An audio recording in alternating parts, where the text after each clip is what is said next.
Look at a map of the world.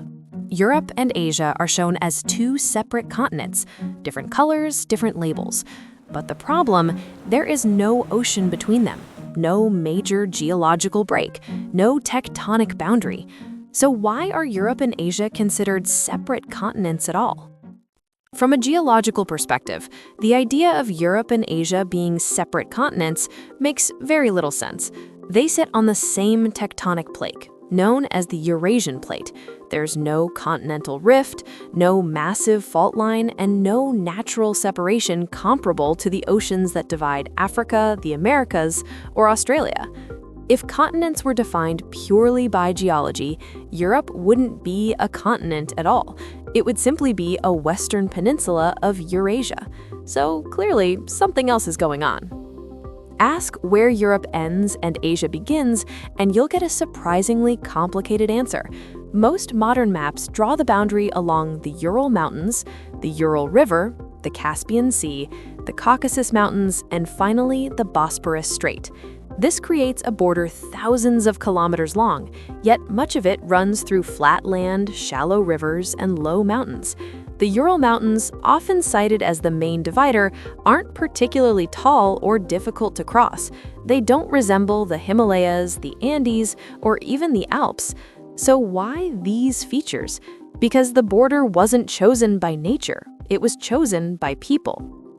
The idea of Europe and Asia as separate continents comes from ancient Greece. Greek scholars divided the known world into three regions: Europe, Asia, and Libya, Africa. These weren't scientific categories, they were cultural and political ones.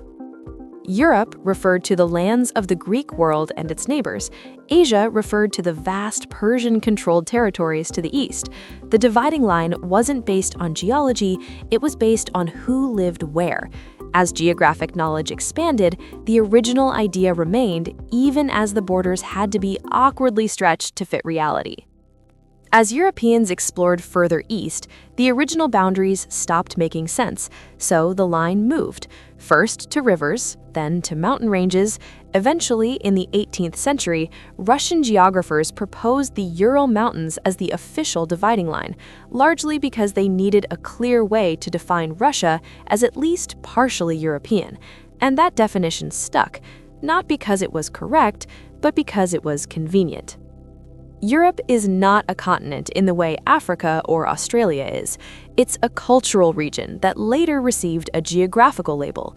Over time, Europe became to represent a shared history, certain political traditions, economic and cultural alignment.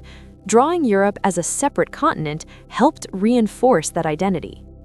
Asia, meanwhile, became a catch-all term for everything east of that line, despite containing dozens of unrelated cultures, languages, and civilizations. Some countries expose how artificial this division really is. Russia spans nearly the entire width of Eurasia, geographically Asian, politically and historically tied to Europe. Turkey is split by a narrow strait, the Bosporus, so small you can cross continents in minutes. These countries aren't between continents. They prove the continents were never clearly separated to begin with. At this point, changing it would cause more confusion than clarity. Continents are used in education, politics, economics, and international organizations. Redefining Europe as a subcontinent of Eurasia would be more accurate, but far less practical. So the old system remains. Europe and Asia aren't separate continents because of geology.